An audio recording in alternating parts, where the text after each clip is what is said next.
Hi there. So our topic is basically if you guys want to enter retailing, meaning selling products through supermarkets. It always interested me. I mean, when I used to go to supermarkets and I look at products and I say, hey, what if I brought this in? So I used to be a finance guy. I used to work in a bank and I was a stockbroker. Then the company, the stock brokerage, Societe Generale, closed during the Asian financial crisis. So after that, I managed a chicken farm. Then I put up this retailing business. It was quite interesting because I made some mistakes. I brought in a creamer from the States. It's called Cremora. And the mistake I did was I brought in a whole container. Not knowing, I should have brought it in what you call broken, meaning you don't need to fill up the food container. So I brought in a whole container. Actually, the shelf life was about a year, but I had to, some of my inventory, I couldn't sell it. It became basically bad. So I never imported that product again. The margins were actually about 40%. They were quite decent. When I say 40% decent, I mean you have to sell a certain amount to make it decent. So let's say it's ₱1,000,000 is your inventory. To make it worthwhile, and if your margins are like 40%, you should be able to sell that in 15 days, 15 to 30 days. So this is just to give you a rough view, right? Okay. Some supermarkets pay really slow, like you know, I can mention it. The ones based in the south, in the mall, in town center, basically, and outside in Philinvest, they pay like in 60 days. You know what 60 days is? It's like, yeah, 60 days. 2 months. So you gotta be prepared for that, you know. You have to find a product that you're passionate about, like you really, hey, that you actually consume and you think it would click. Because when you have that product that's really good, you can sell it in SNR or Landers. Why do I mention that? Because you don't need to actually be an import if you sell to SNR. You can actually be an agent, meaning no capital out. I know a person who brings in a product and sells it in SNR.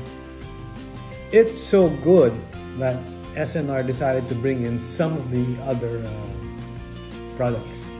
That person still sells to SNR, but she makes a lot of money basically, just being an agent. Although it requires a lot of work because you have to do a lot of reporting to your foreign counterparts, I think it's much worth it. I tried entering SNR before with my, I used to bring in a Australian muesli. They said yes, despite the big discount of a 20% discount. But the buyer I spoke to never ordered. Like, hey, I thought you know, your word's okay. So the problem is, they never did. So much for that. So I built a product. I sell roasted coffee. It's under the Brillo brand. It's doing okay. But the thing with roasted coffee is, it's not moving that strongly. It's not like, you know, for instance, to give you a rough view, if you go to a 7-Eleven, their small warehouse will usually contain instant coffee, the fast-moving items. Roasted coffee doesn't move fast. So what I do is basically I have some supermarkets that buy it in terms, meaning supermarket issues a PO and I deliver it to them. So that's okay. But I sell in consignment to Robinsons and Shoemart. So I just deliver basically every time the stock runs out. So the pandemic hit me. Initially it was okay because a lot of people were panic buying. So they were panic buying my coffee too. But when it got protracted, sales really slowed down because people didn't want to go out anymore. So I'm really proud of my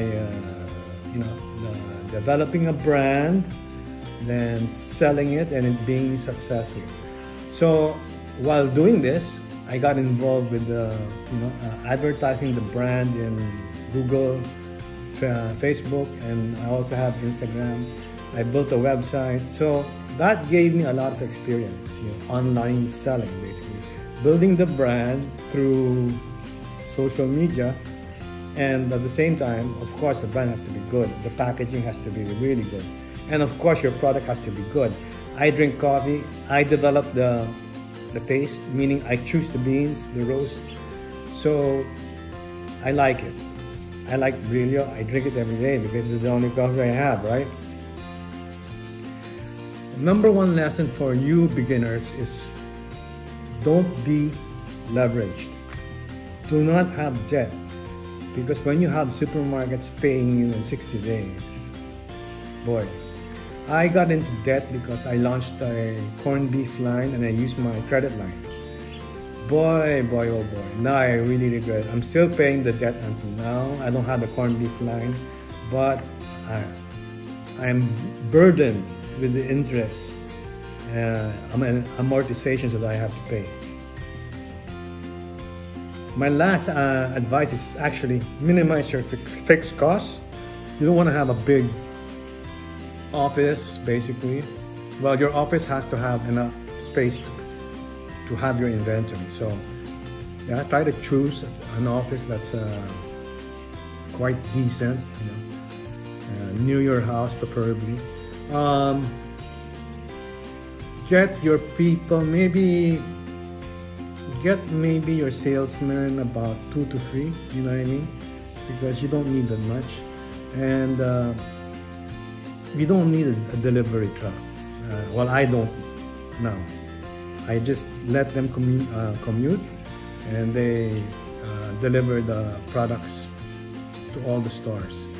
So locally, I mean in Metro Manila, we handle about 30 stores, 30 outlets, maybe in total 80.